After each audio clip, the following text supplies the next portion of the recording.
Bonjour.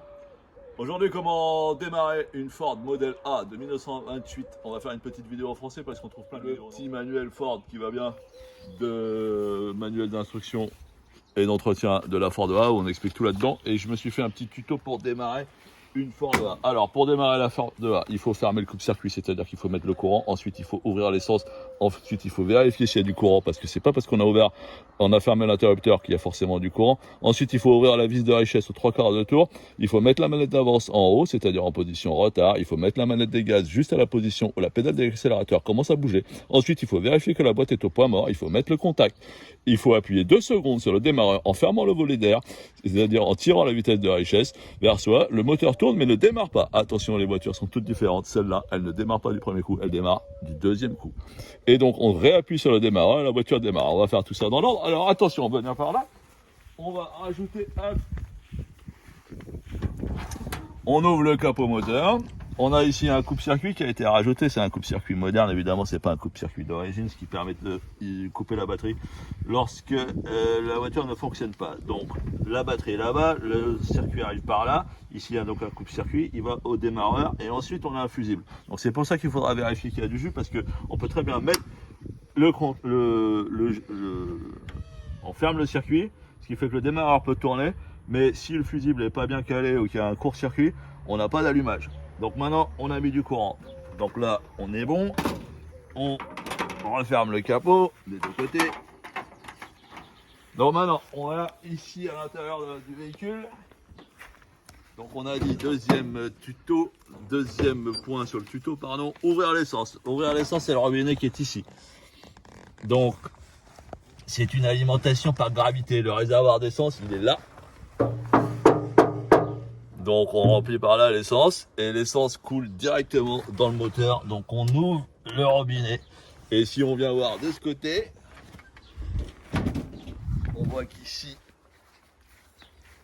donc quand on soulève évidemment l'autre capot moteur, on ne peut pas soulever les deux capots moteurs en même temps, on voit que l'essence qui est donc dans le réservoir va couler directement par gravité. Il n'y a pas de pompe à essence.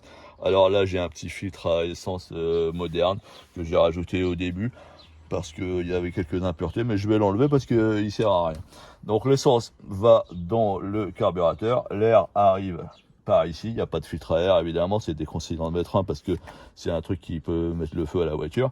Et ensuite on en est où? On vérifie s'il y a du jus. Alors pour vérifier s'il y a du jus, on va appuyer sur la petite lampe ici au tableau de bord, on voit que la lampe s'allume, donc c'est que le courant arrive bien après le fusible. Ensuite, on ouvre la vis de richesse aux 3/4 de tour. Donc on est ici. Là, on a cette tige ici. Donc là, elle est complètement fermée. On voit que quand on manœuvre cette tige, ça actionne ici la richesse pour le carburateur. Donc on l'ouvre aux 3/4. Là, elle est ouverte aux 3/4. Et on regarde que si je tire dessus, la même manette a deux actions. Ici, elle va fermer le volet d'air qui fait rentrer l'air dans le carburateur. Et en même temps, elle fait vis de richesse. Donc on la met aux 3/4, c'est-à-dire comme ça. Alors ensuite, on en est où? Mettre la manette d'avance en haut. Donc c'est cette manette-là. Donc quand j'actionne cette manette vers le haut, donc on peut la baisser ou la lever. Donc on va regarder ce que ça donne dans le moteur. Quand on actionne cette manette, vous voyez, ça agit ici. Donc là, on est en avance et là on est en position retard. Alors qu'est-ce que ça veut dire?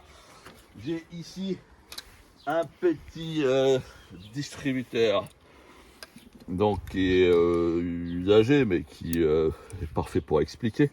Donc, vous voyez, ça marche comme ça, c'est la même chose que ça évidemment, hein. Donc voilà, donc ça marche comme ça.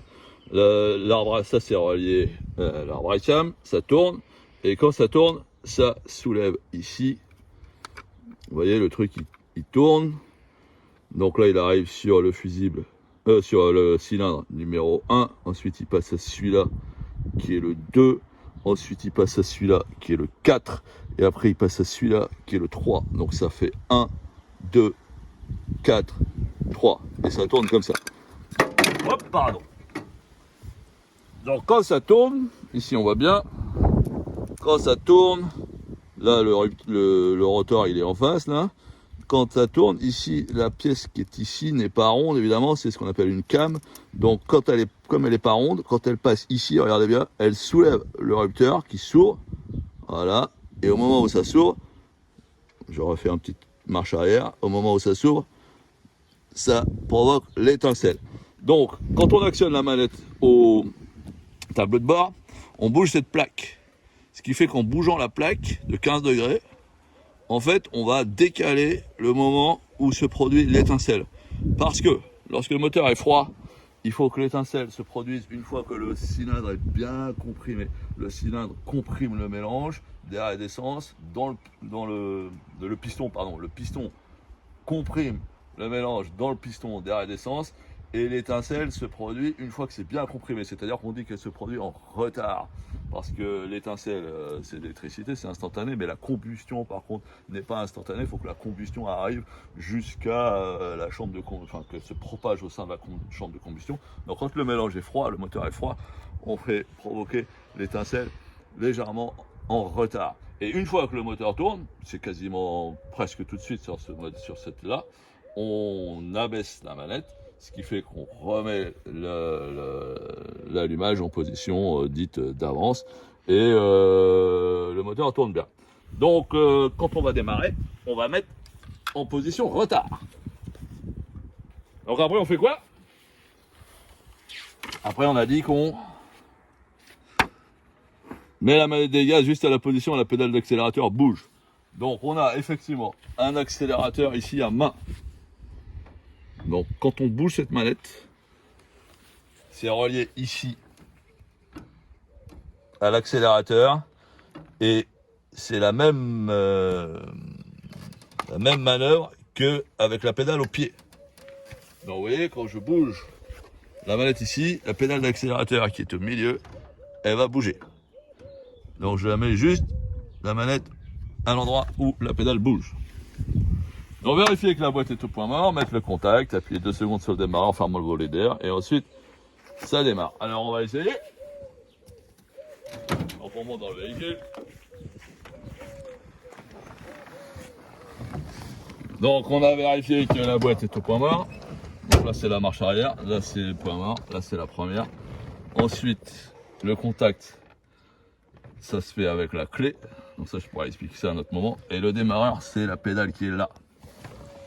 Donc je vais tirer une fois sur le volet, je vais mettre le contact, je vais appuyer sur la pédale en tirant sur le volet. Contact, démarreur. Ça démarre au bout de 2 fois.